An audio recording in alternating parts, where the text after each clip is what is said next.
Hi, my name is Tamar, and this is my gender tag video. Question number 1. How do you self-identify your gender, and what does that definition mean to you? Right now, I identify as a transgender man, and I suspect that as time goes on, and I get further along in my transition, I'm only 3 months into medically transitioning. I feel like as I move forward with my transition, that transgender part might kind of dissipate, and I might just be more comfortable saying, like, I'm just any other guy. But I don't feel that right now, just because so much of my everyday life is like a reminder that I am trans, meaning I'm misgendered frequently. I still have this like nauseating feeling in my stomach when I have to use a public toilet and there's no gender neutral restroom because I just don't know where to go that is comfortable for both me and the world, and usually those two things are inconsistent. So much of my life right now is shaped by being trans, and so it feels important to me that that is before my gender identity, which is male. And what does that definition mean to you? Honestly, trans guy, it just means that it's another way of being a guy. There are many ways to arrive at your gender, and I feel like, for me at least, my gender, I don't view it as something that's fixed. I view it as something that I'm constantly arriving to, and something that can change and just kind of take different shapes at different moments of time in my life. Whenever I think of it as fixed, like I'm definitely this all the time, it makes me super anxious and uncomfortable. And so for me, I found that the thing that feels best is when there is this element of fluidity to it. Oh, no, that's question 3. Question 2. What pronouns honor you? I am most comfortable with they, them pronouns. However, I also am okay with male pronouns, he, him. It's kind of like depends on like what kind of circles I'm in. With my parents, I ask that they call me male pronouns, and sometimes even my mom does use they, them. If I'm in like kind of more queer radical circles, I'll say I want they, them.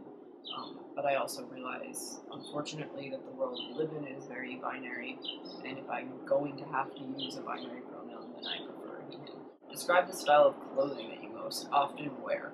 I'm all over the place. I don't know. Right now, it's clothing is tough because I'm not very comfortable in a lot of things, so I kind of have the same few things that I just go on repeat and visit the laundromat quite frequently. I mean, right now, I have on a band t-shirt and some black jeans and some boots.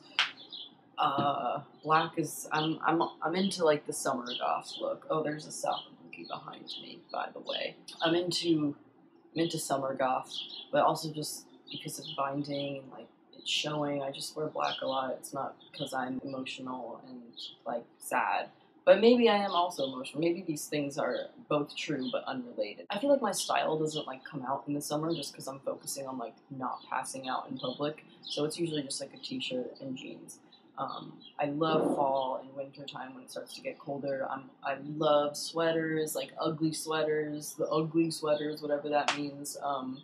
Just like layers upon layers upon layers, and just some like skinny jeans and boots and like a nice big jacket. Oh, I can't wait. I love winter. So ask me in winter, I might say I don't love winter, but right now I love winter. I feel like bottom, like jeans, whatever, it's hard to find for anybody in the world, like cis or trans, just because there are so many different bodies, and jeans or like pants are just hard to fit people in general. Specifically, as a trans guy who is 5'4", it's hard to find pants, and I feel like as much as I want to wear like baggier pants because I just like the way it looks on other people, it just doesn't suit me because I'm pretty small. It just looks funny to me, so I tend to wear tighter jeans, but it's all about that balance between like tight enough but loose enough, if you know what I mean. Like I don't wear like tight clothing, but it's like fitted, I guess is a better word. So I don't know. That's what I wear most of the time. It's just jeans and like t-shirts or big sweaters. I don't know what that means. I don't know what to call that style, but that's me. How do you style your hair? Do you have facial hair? What do you choose to shave or choose not to shave? Okay, my choices with body hair, for the most part, is like, let it be. So I spent like my whole life basically trying to control it and maintain it because I am a hairy person. And so hairy that actually, when I was getting my blood work initially to start T, I had not been on hormones yet. I was getting it for the first time. And the clinic didn't know this. They're just like, this is a trans clinic and I'm taking somebody's blood. And so the person who was taking my blood was like, oh, like your arm hair is totally coming in, like right on, that's awesome. And I was like, no, this just exists. Like I haven't started T yet. This is my body. So I'm super hairy, and I think because I've had literally like traumatizing experiences of removing it my entire life since I was like 10 years old, I'm at a point where it's kind of like I want it to just do its thing. And sometimes I trim my underarm hair a little bit. Like it gets long. It gets like uncomfortably long, like sticking out of t-shirts long. So I like trim it with a clipper, I guess.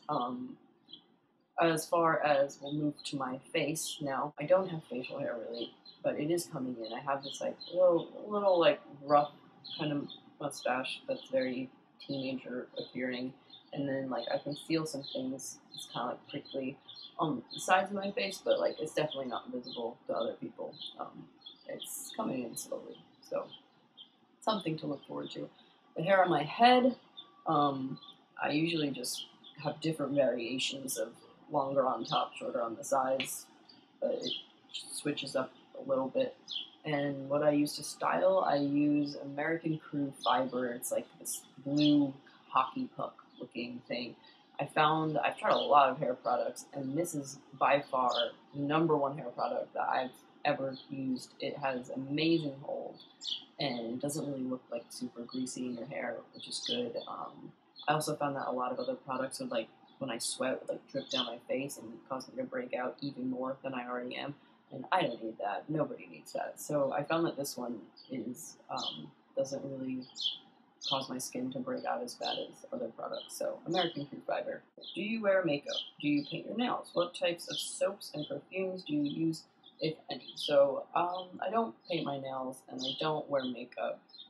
The only makeup I would wear is if I like have somewhere formal to go. I might like use a little cover up on my face just because preteen acne and I don't like it. But most days, like if I'm just going out into the world, it's like it exists, it sucks, it's horrible, I know, and let's just move on and hope that I'm more interesting than something else about me is more interesting to focus on than like my horrible skin. So let's hope. Soaps. I have super sensitive skin.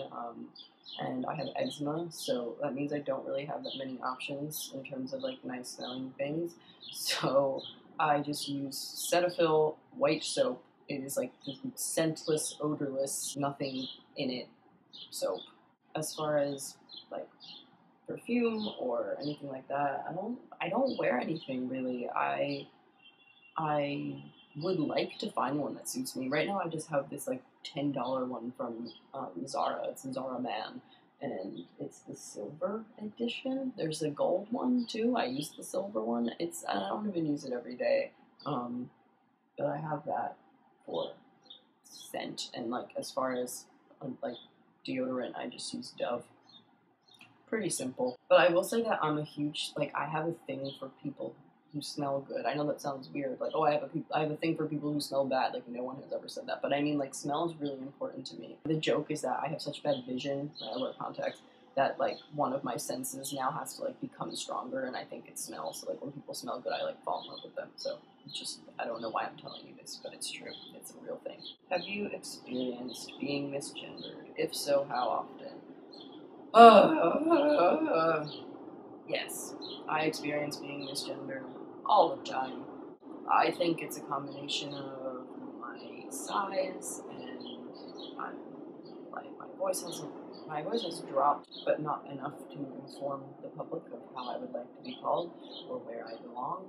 So I do get gendered incorrectly. I notice sometimes, though, that people avoid gendering me, and I know this because there will be somebody in front of me in line, and they're like, sir, what can I get for you? And there'll be someone in front of me in line, and they'll be like, miss, ma'am, what can I get for you? And then they'll get to me, and they'll just be like, what can I get for you? It's like, it's kind of funny. It's like, good, yeah, delete gender from your daily vernacular. I hope I make you think about that. Good. So I think it's really interesting when people gender other people and then get to me and they're just like, okay, I don't know. So I've noticed that where there's kind of this avoidance. Do you experience dysphoria? How does that affect you? I absolutely experience dysphoria, and it affects me in mostly negative ways. I feel like I have dysphoria about the very obvious parts that you would expect a trans guy to have dysphoria. Like, I have top dysphoria, I have bottom dysphoria, but I also have a lot of kind of like more maybe uncommon dysphorias, or I don't know. Let me know if you have them. Maybe they are common. But I have dysphoria. I have so much dysphoria about basically besides my chest. That's my top, but like waist down dysphoria is just like oh, like it's so difficult for me to deal with. I mean, like there's the bottom part, okay, but then there's also like I have leg dysphoria. I feel like my legs are really feminine. I don't know what make like I don't know. I guess like guys' legs are just more like muscular and like defined, and I just don't feel like I have that. And then like I'm dysphoric about my feet because I feel like they're really small. Just because, but it's not like they're small. They're in proportion to me, so. Like that's fine, but just in terms of being able to buy shoes, like I can't walk into any men's shoe department and like buy shoes. It has to be like some kind of like internet scavenger hunt. I have dysphoria about my voice. I have dysphoria about like my hips are probably the biggest thing. I don't know. I don't even know if I could rank it. It's just like everything compounded. And it sucks. It really, really sucks. I think it affects me. It makes me anxious. It makes me depressed. It makes me not want to go out into the world and see people and do things. It makes me like not want to participate in the world. It makes it difficult to be intimate with people, and it affects me, and it fucks up your head, I think. And I'm getting to a point where it's getting better a little bit, I guess, but I still have a long ways to go. It's only been 3 months, so I'm just trying to wait it out. And in the meantime, just like not think about it too much, which is way easier said than done. Are you interested in having children? Would you want to carry a child if that were an option for you? Do you want to be the primary caretaker for any children you may have? I'm not good with children. I'm intimidated by children, which sounds absurd because they are children. You need a lot of energy to have a child, and I do not have that. I think that I'm saying that because right now there's like no way I could ever take care of another human being because like I can barely take care of myself.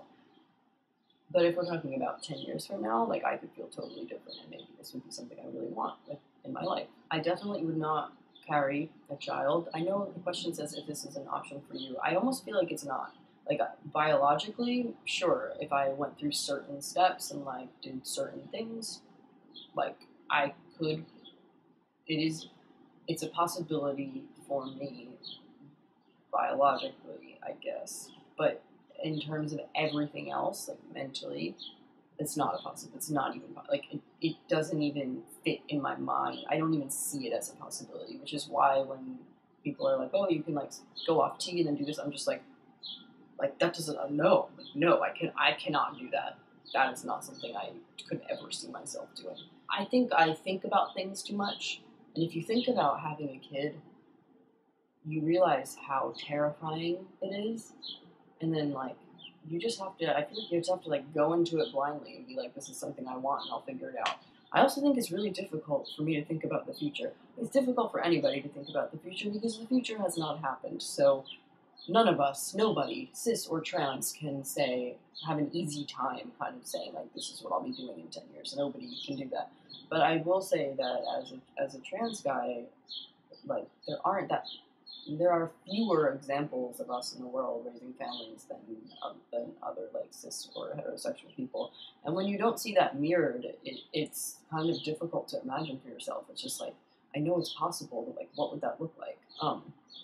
I do know that if I were to have a child with a partner, I don't think there would be like a primary caretaker. I just feel like my family would be untraditional in like gender roles and how we raise our child. So that's about as specific as I can get. Is it important to you to provide for a family financially if you choose to have one? Is it important to you that you earn more than any partner you may have? Do you prefer to pay for things like dates? Are you uncomfortable when others pay for you or offer to pay for you? Okay, so this was like before I even had any idea that I was trans. I was in high school, I was like 16. And I guess that's like kind of the time where they're like, think about if you want to go to university and what you want to study and all this other stuff. And I had this like panic where I don't know why I felt the way I felt, but I assumed the role of provider, and I was like, I would love to go to art school, or I would love to study creative writing, or I would love to study all of this. But I freaked out. I was like, how am I going to provide for a family if I do this? I don't know why I'm thinking about this when I'm 16. I have no idea. But I freaked out, and I like assumed this role of provider. And so when I went to school, I went to study engineering because I was like, this is a tech field, and I'll make a lot of money. And my dad is an engineer, and I kind of just like wanted to be like him. So I did that, but a few years into it, I just like couldn't do it. I couldn't do it anymore. I was doing well, but I just like the idea of doing that for the rest of my life, I was just like, I can't do this. So I changed my major to something like a little more creative, but I still graduated from a technical institution, and I work in somewhat creative, somewhat technical fields. I would say it is important that I am able to provide for my family, but I don't want that to be the only thing that I do. Like, I don't want it to just be, that's my role as the provider, the financial provider. It's like, hopefully, like, other things would come along with that, and I would have time to do those other things, but who knows. Do you prefer to pay for things like dates? Are you comfortable when others pay for you? I don't like, I don't assume this role of like, I'm going to pay for everything for this person, and I wouldn't expect that of the other person either. I think an equal contribution. If I go on a date, I feel like I would split it probably. Maybe that's weird to some people, but I don't know. I just think I'm just not into gender roles, and like, I don't really assume the responsibility of either. With previous partners, the way it worked was kind of just like, if we're out, like, all right, I bought drinks this time, like, next time you buy them. Like, it was kind of just like a give and take type situation, and it was pretty casual. That's how I like it. Am I uncomfortable? I would probably be uncomfortable if somebody paid for me. Yeah, I would be like, no, I got it. I can do me. Thanks though. I would be. I don't know. That makes me uncomfortable. Yeah, and then which is why I wouldn't do it to somebody else. Anything else you want to share about your experience with gender? Yeah, I would like to give a shout out to FTMs who have kind of not had a traditional narrative and have presented more femme in their past, because I definitely tried to overcompensate for this feeling that I was having, and kind of went to the extreme and was presenting, not only was presenting as a woman, but was presenting as a very feminine woman. So I just want to say that that doesn't mean you're not trans. That doesn't invalidate anything you've been feeling. And if people think it does, then like, those people are not cool, and you shouldn't hang out with them. Sorry, I don't mean to police your friendships, but like, you don't have to put up with that.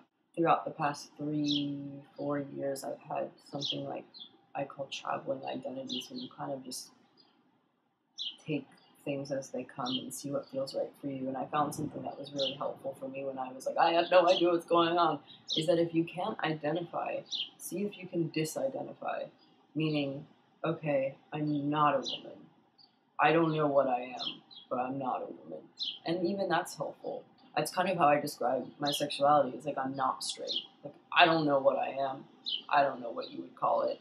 I don't know if I even care to call it anything. But what I can tell you is that I am not straight. That's been something that I've had to come to terms with, because I feel this pressure to call things when they don't necessarily have names in my head. And so if you can't name it, unname it. And that's my advice and little extra thoughts about gender. I'm going to leave some contact things in the description if you want to get in touch and talk to me or ask a question or anything your heart desires. All right, bye.